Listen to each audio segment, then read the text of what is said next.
안녕하세요. 저는 철없는 20대를 보내고 인생의 큰 사건을 30대에 겪고 이제서야 철이 든 여자입니다. 40대의 저는 더욱 현명한 사람이 되어 있을까요? 30대 중반을 넘어서는 지금 몇 개월 전 말도 안 되는 일을 겪고 우라가 터져 화병까지 걸리는 줄 알았습니다.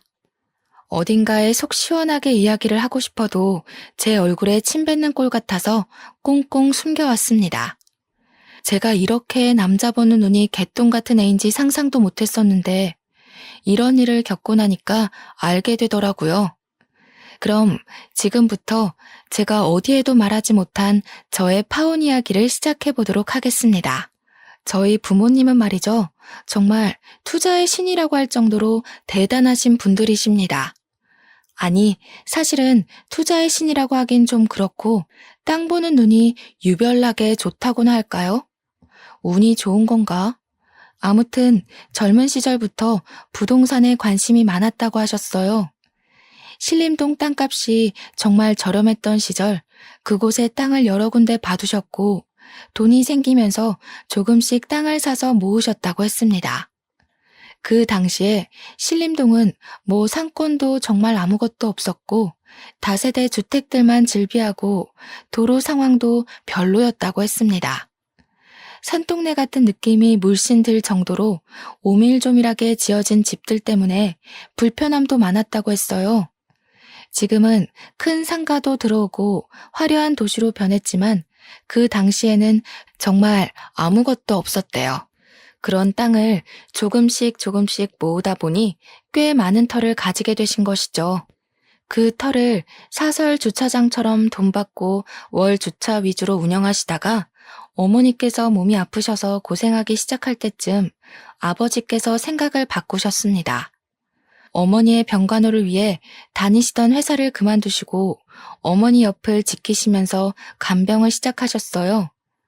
아버지께서 고생하는 모습을 보면서도 저는 대학에 다니던 시절이라 학교 생활이 바빠 아버지를 제대로 도와드리지 못했네요.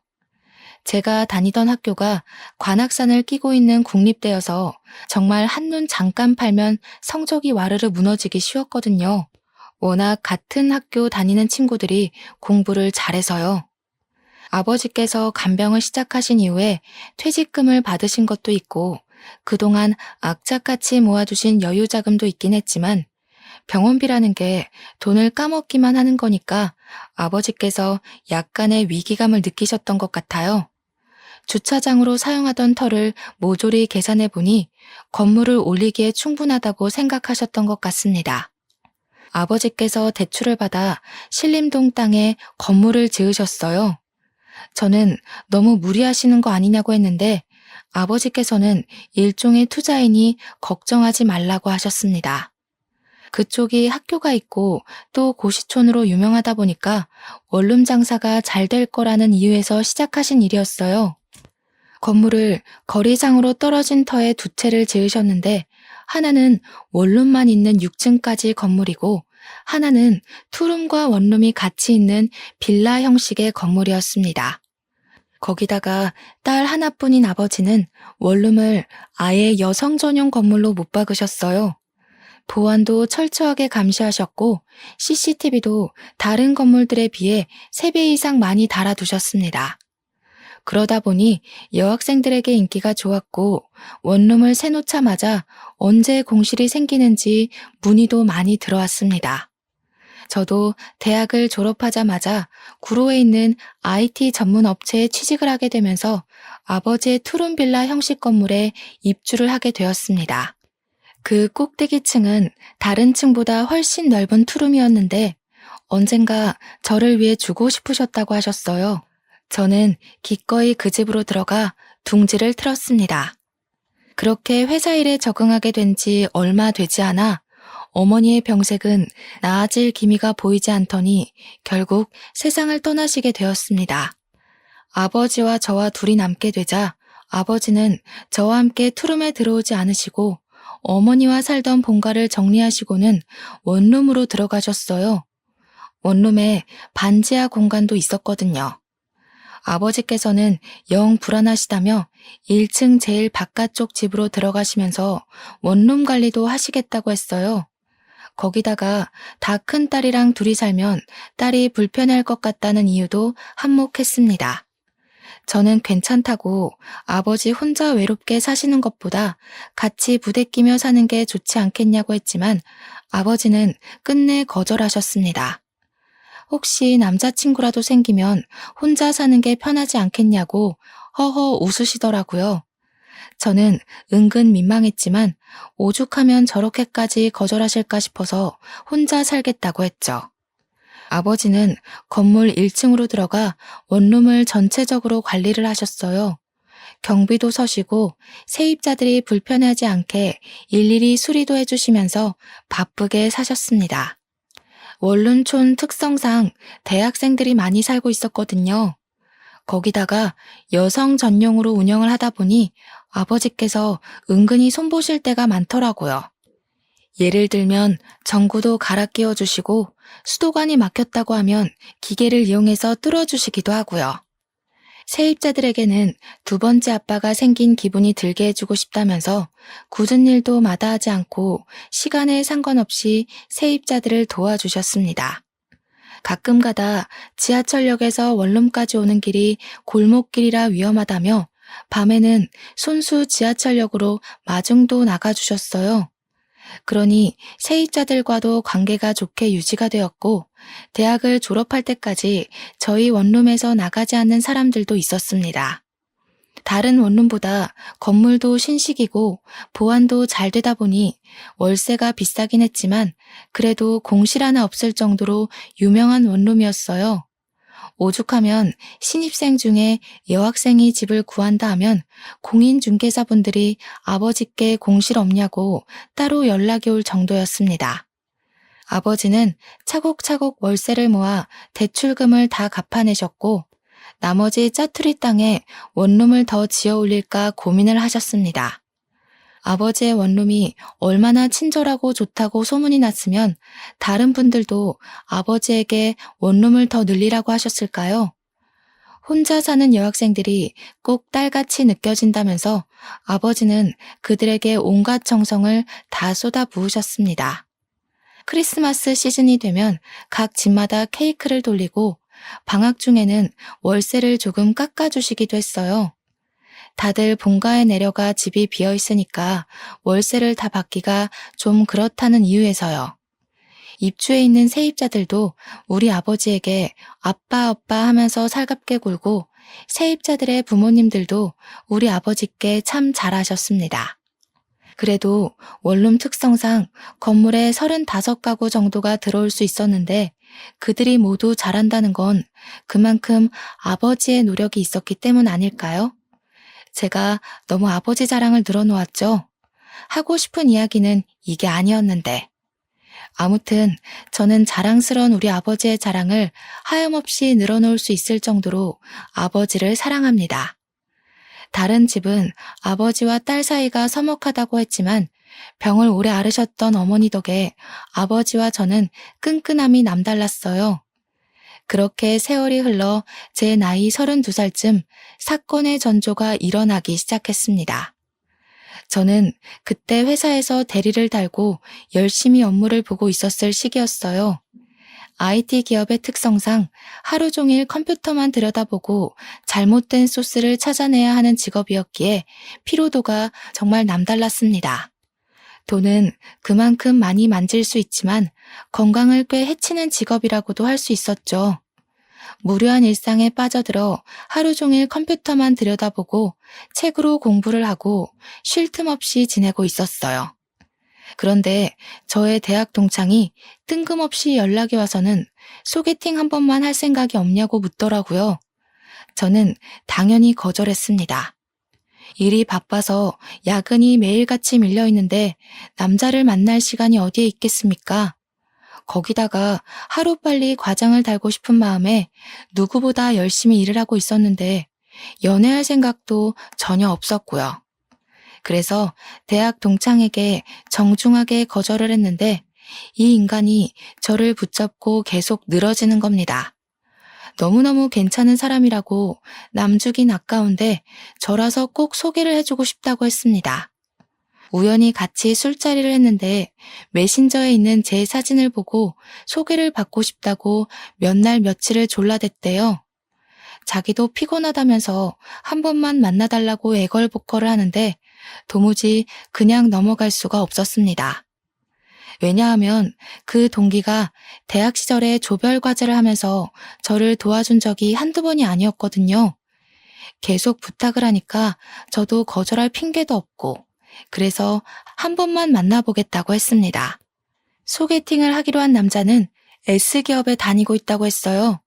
그 회사가 엄청난 대기업이잖아요. 저는 전문 기업으로 빠지느라 대기업 산하에 있는 회사였거든요.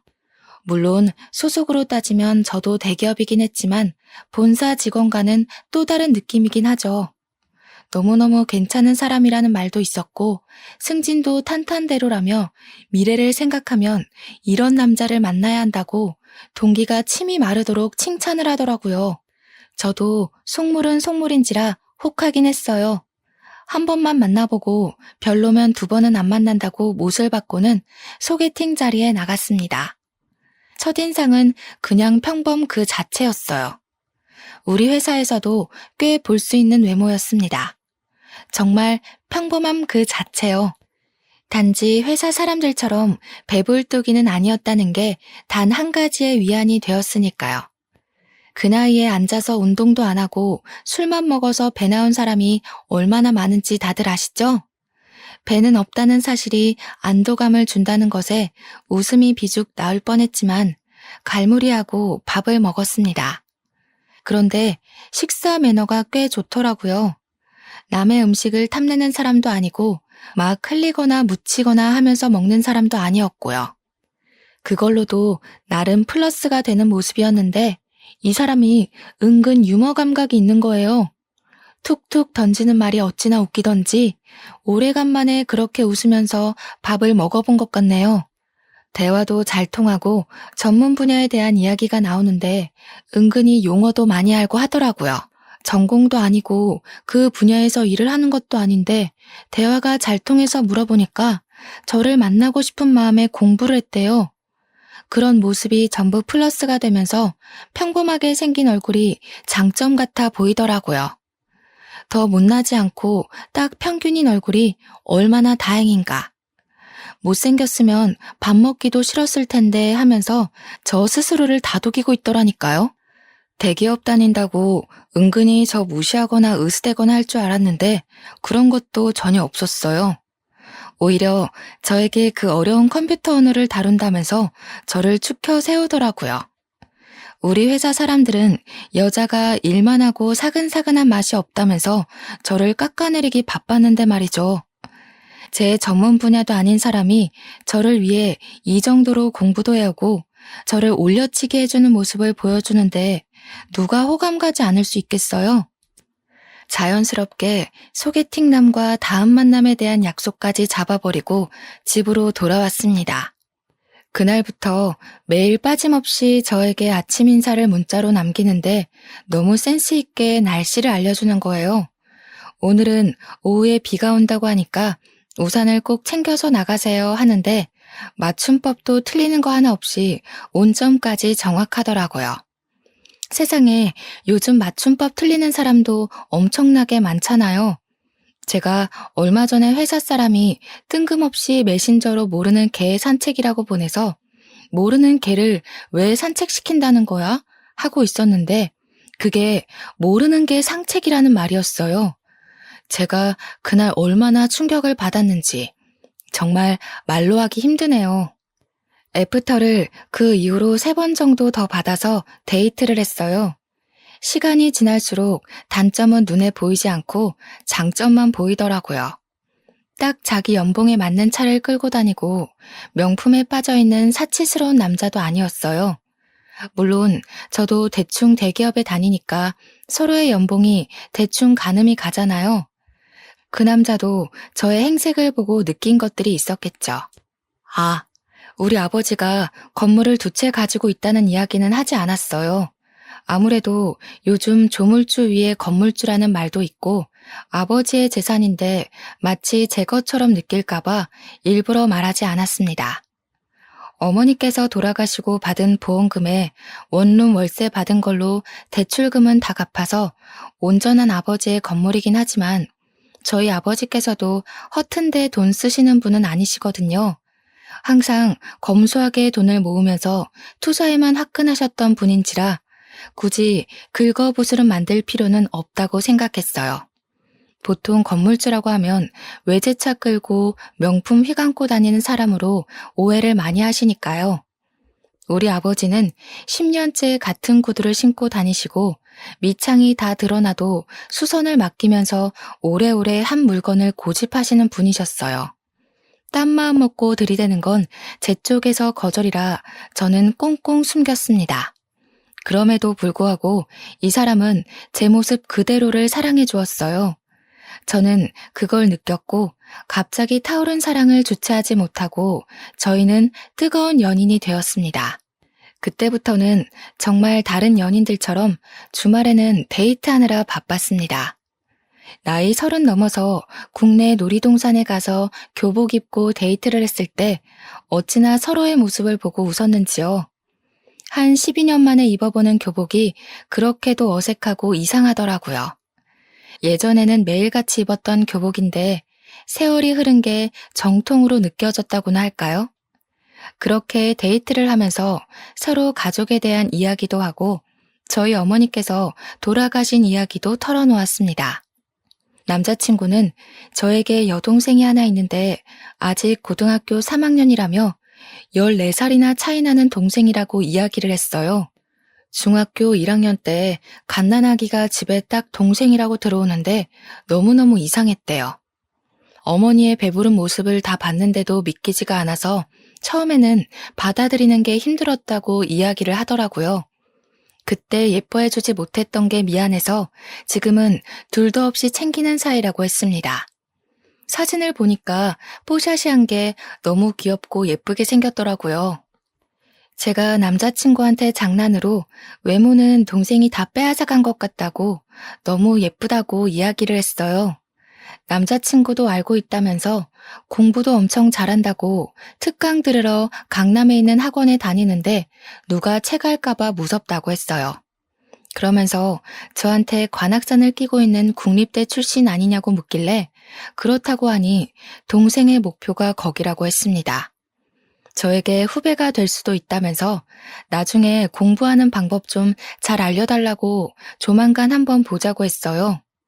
공부에 손을 놓은 지가 벌써 10년 이상이 흘렀는데 뭘 가르쳐 줄 수 있겠어요. 하지만 여동생이랑 친해지고 싶은 마음이 들어서 알겠다고 했습니다. 남자친구는 여동생에게 딱 하나 단점이 있다고 했어요. 너무나도 막둥이로 사랑만 받고 자라서 성격이 좀 모났다고 했습니다. 대학교에 가면 별별 인간들 다 모여 있을 텐데 거기서도 삐딱하게 굴면 학교 생활이 힘들 것 같다고 고민이라고 했어요. 너무 오냐오냐 키운 탓에 더 아나무인의 자기밖에 모르는 애가 된 것 같다고요.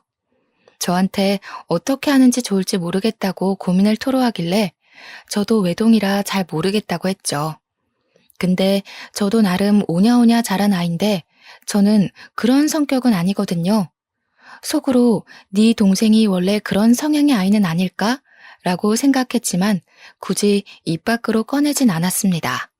그날도 별 생각 없이 강남에서 영화를 보고 꼭 가보고 싶었던 카페가 있어서 그쪽으로 걸어가고 있었어요. 남자친구가 동생에게 연락이 왔다면서 지금 학원이 끝났다는데 같이 카페에 갈까? 하고 물어보더라고요. 평소에 궁금하기도 했었고 한 번쯤 얼굴 익히는 것도 나쁘지 않겠다 싶어서 같이 가자고 했습니다. 역 앞에서 기다리니 저 멀리서 누가 오빠 하면서 달려오더라고요. 옆에 있는 저는 보이지도 않는지 남자친구만 보면서 달려오는데 사진에서 봤던 얼굴이랑 똑같았어요. 오밀조밀 예쁘게 생긴 게 딱 봐도 이쁨만 받고 자란 티가 나더라고요. 저를 보면서 웃으면서 안녕하세요 하고 인사를 하는데 인사성도 은근히 밝은데? 라고 생각했지만 그건 아주 잠시였습니다. 인사가 끝나기 무섭게 남자친구 팔짱을 딱 끼고는 둘이 막 성큼성큼 가더라고요. 제가 가고 싶었던 카페 방향이 아니라 이상한 데로 가길래 어딜 가냐고 물어보니까 여동생이 저를 보면서 제가 자주 가는 곳 있어요. 이러더라고요. 남자친구가 미안해하면서 다음에 다시 오자고 하길래 기분이 조금 상했지만 여동생을 만나는 자리니까 제가 양보했습니다.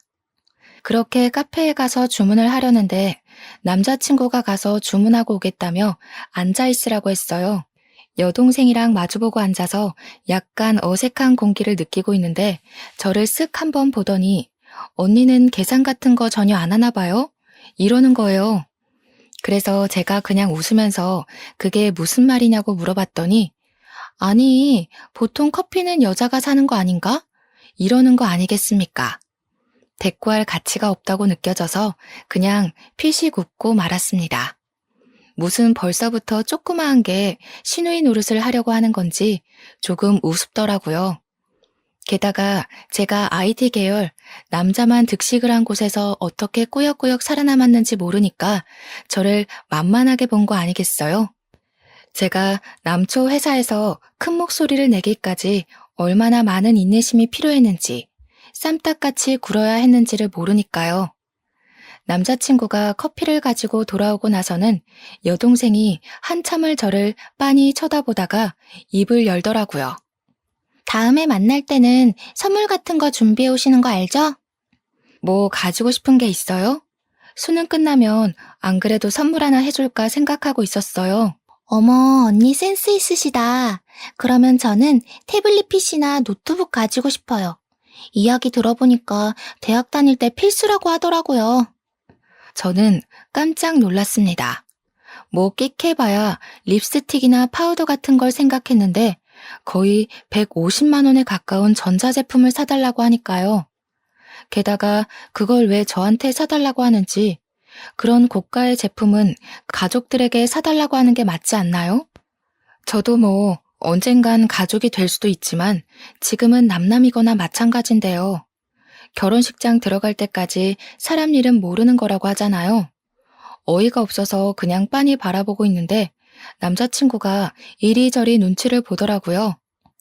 언니, 제가 우리 집 정말 막둥이라서 정말 예쁨 받으면서 자랐거든요. 제가 언니 싫다고 하면 우리 오빠랑 결혼 못할걸요? 그 이야기를 하자마자 남자친구가 여동생에게 조금 큰 소리를 냈어요. 왜 그런 말도 안 되는 소리를 하냐고 선 넘는 거라고 하면서요. 노트북은 자기가 사줄 테니까 저한테 그런 거 요구하지 말라고 딱 잘라서 이야기하니까 입을 삐죽 내밀더라고요. 신우될 사람한테 그런 거 하나 못 해줘? 이러면서 끝까지 물고 늘어지는데 제가 그냥 남자친구 손을 꼭 잡으면서 말렸습니다. 나중에 저한테 커피 주문하고 받아오는 사이에 다른 이야기 한 건 없냐고 이야기하길래 그냥 없다고 했어요. 맘 같아서는 네 오빠랑 결혼할지 안 할지도 모르잖아? 라고 하고 싶었지만 남자친구가 상처받을까봐 말을 못 하겠더라고요.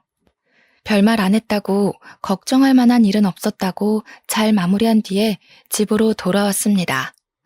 맥주 한 캔을 마시면서 다시 곱씹어 생각해봐도 조그마한 게 아주 기어오르는 꼴이 짜증이 났어요. 다음에 만나게 되면 제대로 한 방 먹여줘야겠다 하는 생각만 했습니다. 그렇게 남자친구랑은 불같은 사랑을 이어가고 있을 무렵 날이 점점 추워지더니 뉴스에서 수능날 최강 한파가 몰아닥칠 예정이라고 하더라고요. 그제야 달력을 보니 11월 중순이었어요. 12년을 수능만 보고 달려왔었는데 회사에 취직하고 삶이 바빠 그 시절 기억은 몽땅 사라진 건지 수능날이 언제인지도 모르고 살고 있었더라고요. 남자친구의 여동생이 수능을 보겠구나 싶어서 남자친구를 통해 초콜릿이랑 엿이랑 마카롱 같은 간식을 들려보냈습니다. 아직 결혼 이야기도 없는 상태여서 그 정도가 저에게는 최선이라고 생각했기 때문이었어요. 잘 전해줬냐고 물어보니까 남자친구가 저에게 여동생이 너무 고맙다고 했다면서 저에게 직접 감사 인사를 하고 싶다고 했대요. 휴대폰 번호를 알려줘도 괜찮겠냐고 물어보길래 그냥 알겠다고 했습니다. 제가 거기서 싫은데? 라고 해봐야 저만 이상한 사람이 될 것 같았거든요. 한 30분 있다가 모르는 번호로 문자가 하나 딱 들어왔는데 내용이 아주 가관이었어요. 선물은 감사한데요. 저 이런 거 잘 안 먹어서요. 크리스마스 겸 대학 입학 선물로는 태블릿 PC로 부탁드릴게요. 그 문자를 받자마자 기가 찼습니다. 저한테 무슨 입학 선물 맡겨놓은 사람처럼 구니까요.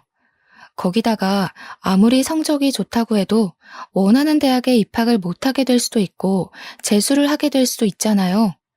너무 당당한 꼴에 배알이 꼴려서 남자친구한테 그대로 이야기를 했죠. 나 딱 한 번 봐놓고는 태블릿 PC 맡겨놓은 사람처럼 계속 사달라고 이야기하는데 내가 사줘야 하는 게 맞냐고요. 물론 제 월급으로 그거 하나 못해줄 형편은 아니죠. 그래도 사람이 괘씸하잖아요. 제가 진심으로 축하해서 사주는 거랑 맡겨둔 거 찾아가는 마냥 도둑놈처럼 내놓으라는 심보가 다르니까요. 그랬더니 남자친구가 상상도 못했던 일이었는지 무척 당황해하면서 자기가 알아서 하겠다고 했어요. 그러면서 저에게 여동생에게 바로 문자가 와서는 심통을 부리는 거예요. 우리 오빠한테 뭐라고 일렀길래 오빠가 화를 내고 그래요? 언니, 우리 오빠랑 결혼 생각 없나 봐요? 두고 봐요. 결혼 생각은 누구 덕에 자꾸 사라지네요.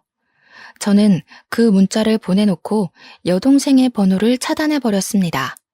제가 뭐라고 저한테 그런 소리를 해대는지 너무 어이가 없었으니까요. 남자친구는 저에게 계속해서 사과를 했고 일단 저는 받아주었어요. 여동생 때문에 이 사람과 헤어지자니 제 마음이 너무 깊었던 거죠. 그렇게 한파가 지나가고 대학 입시 합격 발표가 났는데 여동생이 정말 제 학교 후배가 되었더라고요. 집에서 학교까지 거리가 좀 있다면서 자취를 하려고 하는데 제가 신림동에 살고 있으니까 어디가 좋겠냐고 물어보더라고요. 제가 살고 있는 건물은 평수가 조금 커서 월세 내기가 벅찼는지 원룸으로 추천해달라고 했어요. 때마침 졸업 시즌이기도 하고 그래서 이 동네에 원룸이 와르르 빠질 때라 방 많을 거라고 천천히 알아보라고 했습니다. 저보고 같이 돌아다녔으면 좋겠다는 식으로 이야기하는데 여동생 보기가 싫어서 바쁘다고 거절했어요. 그래도 대충은 좋은 건물이 있는 곳을 알려줘야겠다 싶어서 몇 개의 동네를 추천해 주었습니다. 보안 업체를 끼고 CCTV가 많이 달려있는 원룸이 좋을 것 같다고 말도 해주고요. 당연히 저희 아버지 원룸은 말도 안 해줬어요. 월세 깎아달라고 할 게 뻔해 보이니까요. 귀찮은 건 싫었거든요.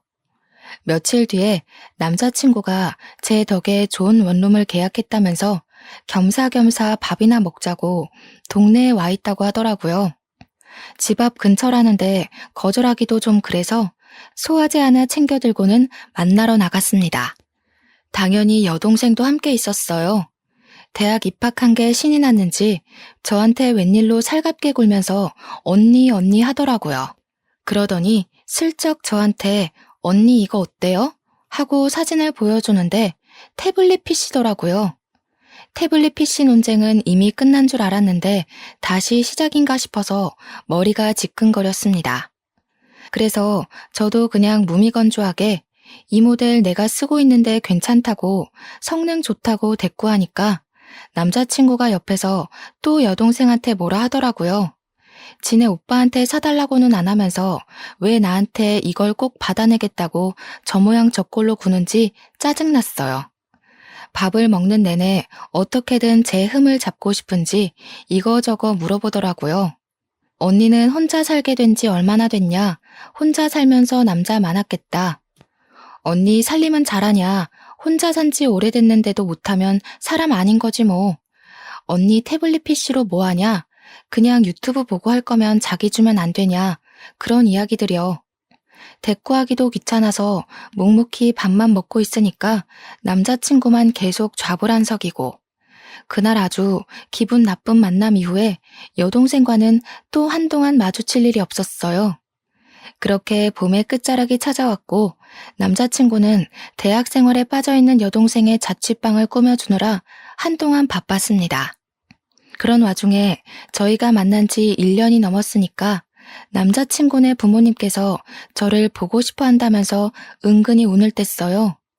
서로 경제 능력도 되고 집 구하는 것도 문제가 되지 않으니 결혼 이야기를 할 때가 됐다고 생각한 거겠죠.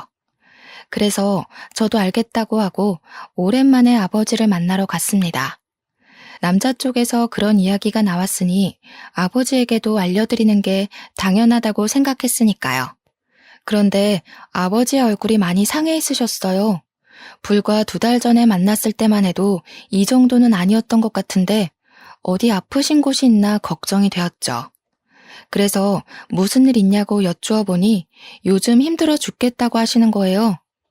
원룸을 관리하시면서 죽겠다는 이야기는 한 번도 하신 적이 없으셨었는데 그러더니 아버지께서 1년만 참으면 된다고 하시더라고요.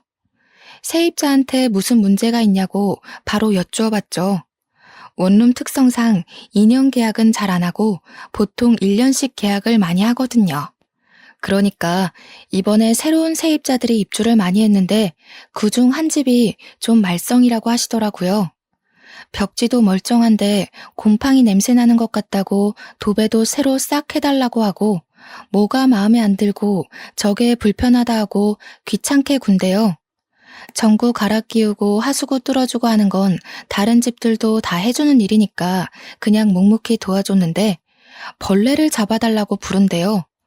모기나 파리 같은 것도 다 잡아달라고 전화를 해서 귀찮게 한다는 거예요. 그래서 제가 미친 거 아니냐고 그런 걸 왜 해주냐고 전화를 받지 말라고 했죠. 그랬더니 아버지께서 딸이라고 생각하니까 무시를 할 수가 없다고 하시면서 저에게 왜 보자고 했냐고 물어보시는 거예요. 그제야 생각이 나서 남자친구네 부모님께서 저를 보고 싶어 하신다고 아빠한테도 소개해주고 싶다고 이야기를 했습니다. 자기가 미리 봐서 뭐 하겠냐고 결혼하기로 하고 나면 그때 보여주라 해서 알겠다고 했죠. 아빠랑 맛있는 밥까지 든든하게 먹고 그 주 주말에 남자친구네 부모님을 만나러 갔습니다.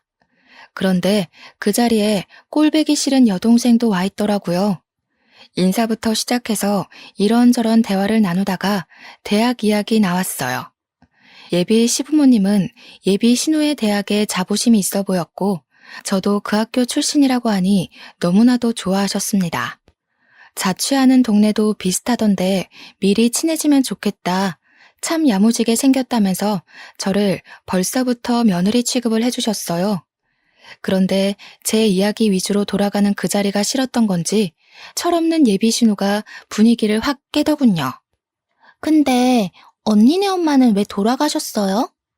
저한테는 아픈 이야기인데 저런 이야기를 아무렇지 않게 물어보는 게 솔직히 선 넘는 짓이라고 생각했어요.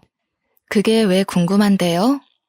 아니 가족력이 있을 수도 있으니까요. 그런데 웃긴 게 예비 신우가 저런 이야기를 하는 동안 말리는 사람이 하나도 없었다는 겁니다. 그래서 저도 참지 않고 이야기를 했죠.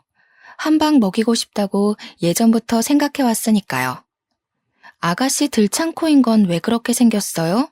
가족력이에요? 이러면 기분 안 나빠요?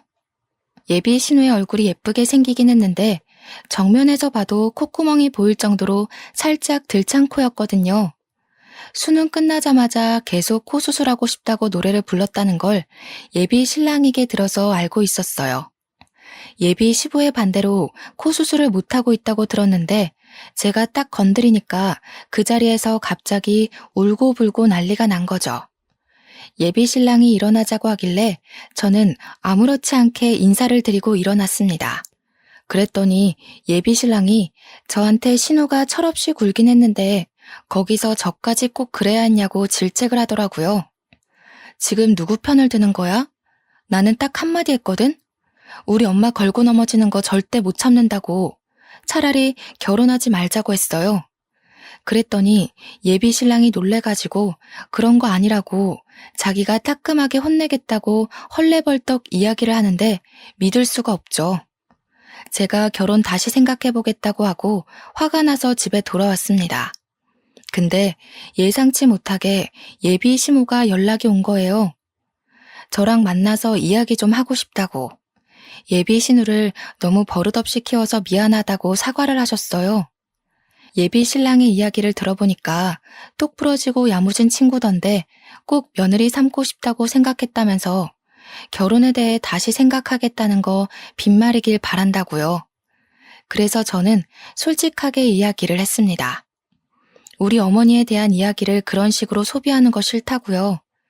신우가 직접 와서 저에게 사과를 했으면 좋겠다고 하니까 꼭 그렇게 해주겠대요. 그러더니 진짜 저한테 울며 겨자 먹기로 사과하러 온 거 있죠?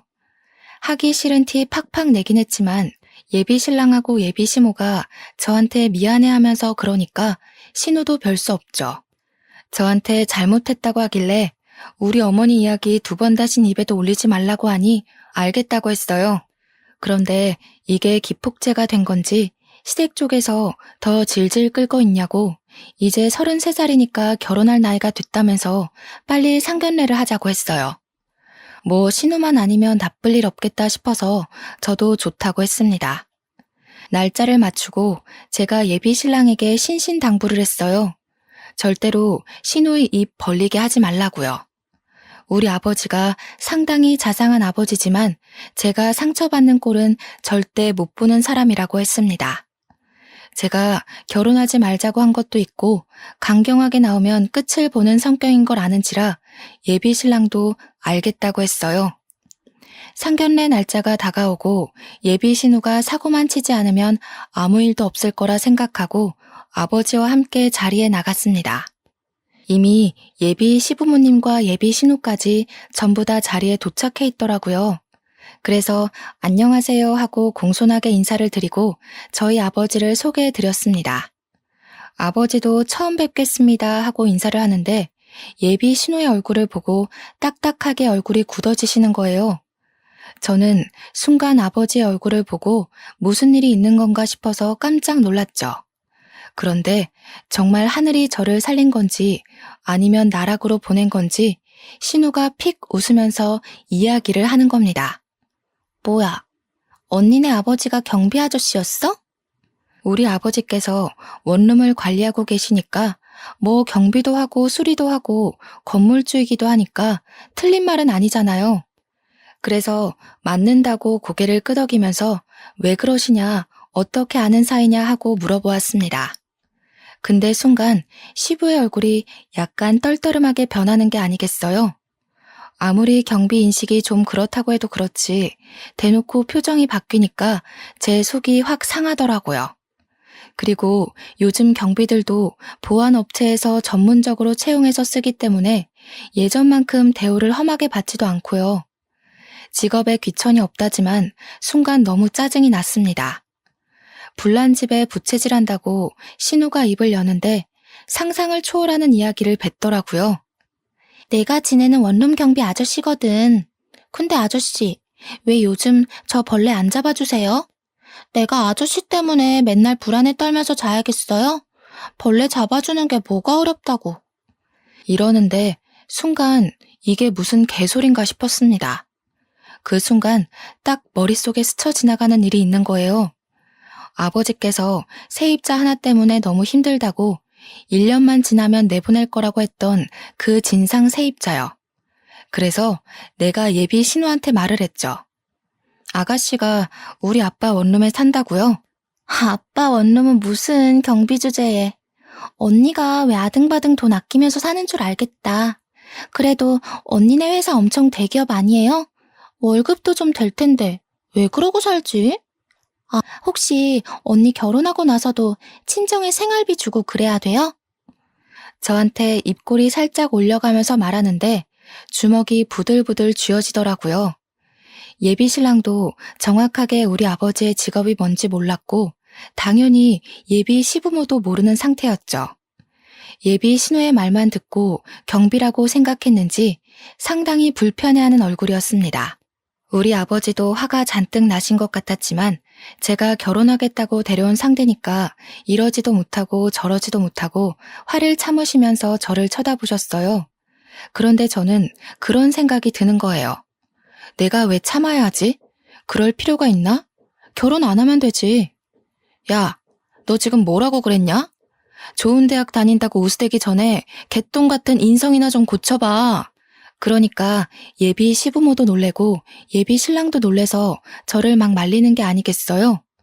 저는 예비 신랑의 팔을 확 뿌리치고는 말리지 말라고 엄포를 놓았습니다. 왜 나를 말려? 내 성질 막 돋우는데 나도 할 말은 하고 살아야지. 너 지금 우리 아빠한테 뭐가 어쩌고 어째?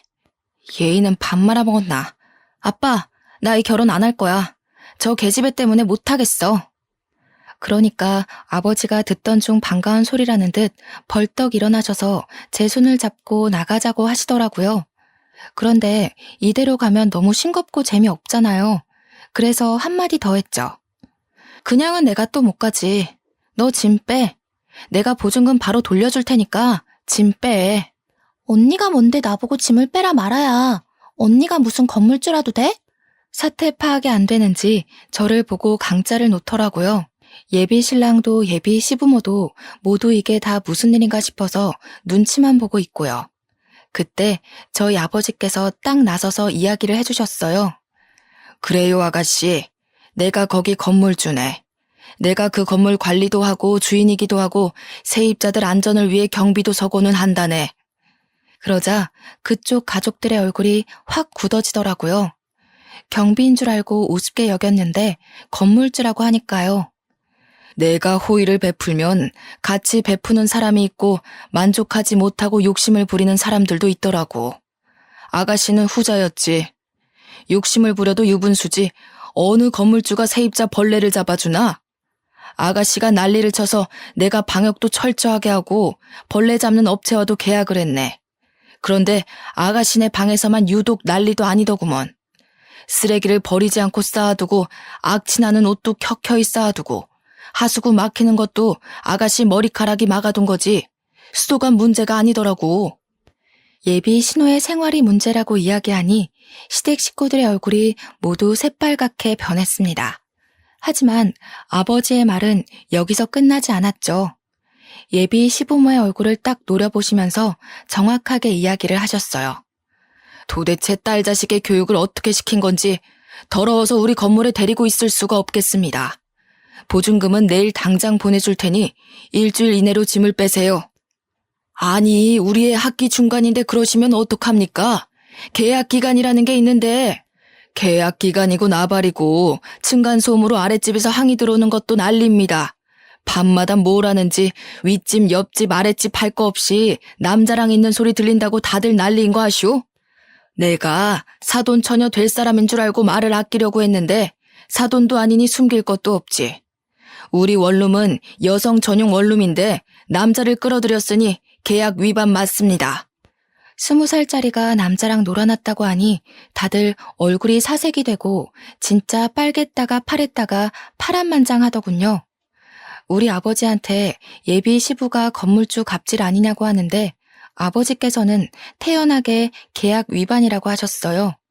원하시면 건물 입구 CCTV랑 출입 기록 다 떼어드리겠다고 남자랑 들어간 영상이면 되겠냐고 말씀하셨죠. 물론 다른 집도 남자친구를 데려오긴 하지만 그냥 눈 감아주시곤 하시거든요. 하지만 이 못된 계집애는 절대로 봐줄 수 없다 이런 생각을 하신 듯 했어요. 그러면서 원룸 인덕션 망가진 거, 세탁기 고장난 거, 화장실 거울 깬 거 다 합치면 보증금보다 많이 나올 것 같은데 어디로 보내주실 거냐고 쐐기를 박았습니다. 예비 시모가 도대체 뭐라고 살길래 저 모양이냐고 신호등을 짝짝 소리나게 때리는데 예비 신랑은 저랑 눈도 못 마주치더라고요. 저도 거기서 우리 더 이상 얼굴 보는 일 없었으면 좋겠다고 너랑은 끝이야 하면서 아버지의 손을 잡고 나왔습니다. 시원한 가을 공기 맞으면서 딱 나오는데 갑자기 웃음이 확 터지더라고요. 아버지께 죄송해서 앞으로는 보는 눈 좀 키우겠다고 하고 아버지는 지금이라도 쪽나서 다행이라 하시고 둘이 오래간만에 떡볶이 사 먹고 맥주 한잔 했었습니다. 당연한 수순으로 아버지 원룸에서 그 못된 계집애는 쫓겨났고요. 아버지께서 인근 원룸 주인들이랑 부동산의 진상이라고 소문낸 덕분에 근처 좋은 방들은 얻지 못했다고 들었습니다. 저희 아버지가 건물주인 걸 알게 되고 제가 더 아까운 건지 뭔지 그쪽 집에서 여러 번 연락이 왔는데 다 차단해버렸어요. 저는 그 이후에 과장으로 승진을 했고 지금은 좋은 사람 만나서 알콩달콩 연애 중이랍니다. 한 번의 실패가 있어서 두렵긴 했지만 이번 사람은 정말 좋은 사람이라 믿고 의지하고 있습니다.